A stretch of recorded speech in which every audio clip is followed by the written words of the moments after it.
We are coming here today not just to listen to what people say here.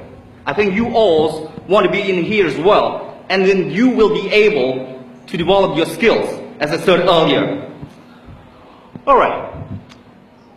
You know, last year, I have a friend.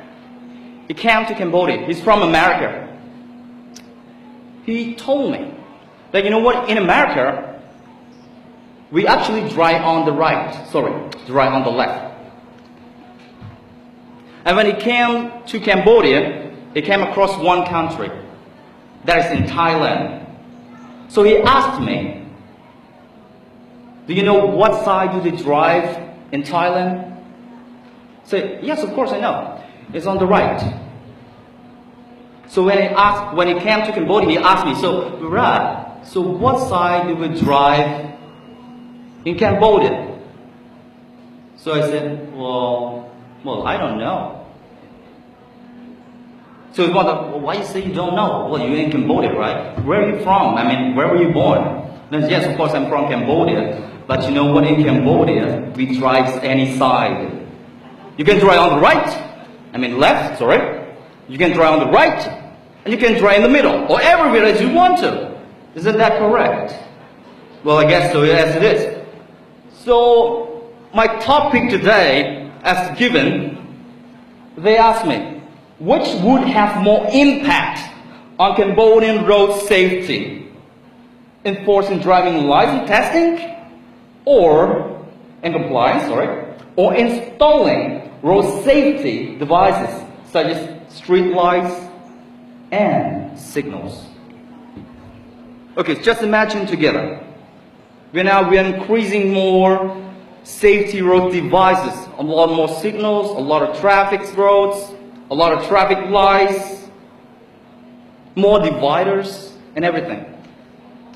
So you can imagine when you drive on the road, especially one in Russian Boulevard, if you may know which road, you may go there, and if you notice or you spot it enough, every once in a while, what do you see at the divider? Some stupid cars crushed it, or some stupid motorbikes crush it every night or once in a while. So every time it always happens this way, because we put all the dividers there. So the thing is, really the dividers really stop these people from making more traffic accidents on the roads? Or will encourage them to make more because they believe, hey, there we go, we have a divider. So we have a divider, so it means they'll be more safe. So why should we care? Just write anything you like, and then you hit it once in a while, sometimes like that. And you pay a little bit, right? I'm not sure of the rates so far that the Cambodian government is really giving, but I think one piece of the divider may cost you around $300 or $400, but maybe somebody can correct me. So then you can enjoy, crushing the dividers all the time. Another thing is, if you see people driving on the road, a lot of foreigners come to Cambodia. I sit with one of them while I'm off from the airport, going with them with the foreigners on the roads. They took the tuk-tuk with me. And then on the traffic stop, they saw the tuk-tuk driver didn't stop because he saw the yellow light. So he just drove it so quickly. So he asked me, "Bro, what happened? What happened to the tuk-tuk driver? It's yellow." So I didn't answer yet, but the tuk-tuk driver said, "No, yes, that's why I have to go fast because the red is coming soon." So that's what is happening. So whether these things really work, when you put more things like that on board, just to keep people from from danger, or else, people really need more discipline. You see, country like Singapore, well, I often talk about that maybe because I think it's really a good example for many countries in Cambodia, not only Cambodia, but also other countries in the world as well. Let's see. In Singapore, it was worse than Cambodia before.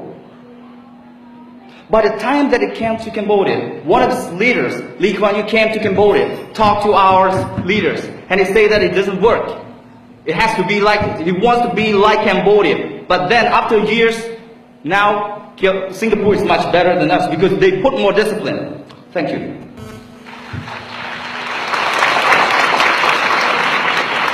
Yeah, you say nothing about enforcing driving licenses. Yeah. Surely if everyone had a proper driving license and a proper test, roads would be slightly safer. Could you say it again? Could not hear The roads would be safer Okay, if everyone had a proper driving license and took an official test before they got on the roads. Okay. Here I want to focus on two things. One thing is the testings will have to be proper. The second, we have to enforce the driving law. You know what? Because people, no matter how knowledgeable you are, if you're in one country that do not really enforce the law, how many of you really cares about that? Well, let me ask, you have to be honest here, right? Raise your hand if you really obey the law, if the law really that's not strict. Raise your hand. Please be honest. Thank you for being honest. I can see not even more than 20 people in the room. And how many people in the room? I guess not less than 300 or 400 people. So to be honest, you really don't care about that. Even you know that that is wrong, basically you break the law, but then you still break it. So basically, people need to be disciplined. That's why the Singaporean government used the cane system. When you do wrong, I use the cane. That is when you obey the law. Simple. Thank you.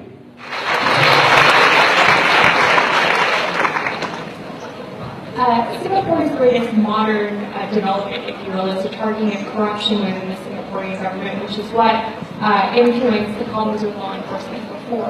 What signs do you see in Cambodia that law enforcement will happen despite corruption for license testing if this is implemented? Thank you. Well, I heard what you said, but I don't understand. Sorry. Sorry. Please speak louder. Actually, I didn't hear it. I would contend that it's not caning, but rather really active targeting of corruption that allowed Singapore to be the law-abiding society that it is today. What signs do you see in Cambodia that corruption will effectively be targeted even if we assume that license testing is something that's enforced? Corruptions will be placed. License testing exists in Cambodia right now. The Yeah. reason why it's bad is because people pay off people to just get licenses. Okay, thank you very much. Actually, this is one of the things that happen in Cambodia as well. We have a lot of things has to deal with. One of the things that, well, corruption is actually related to many things. Not only by paying off this license, but in almost everything. But how can you deal with corruptions? Back to the saying, which ones come first? Chicken first or eggs first? Either you deal with corruptions first, or you punish them first.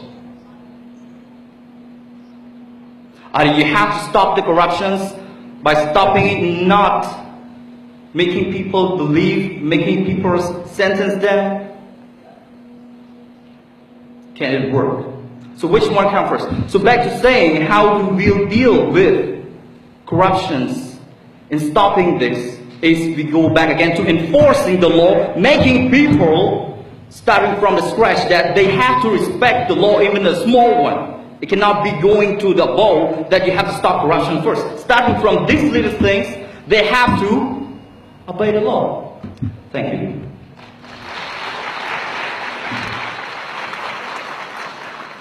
Thank you, judges and candidates.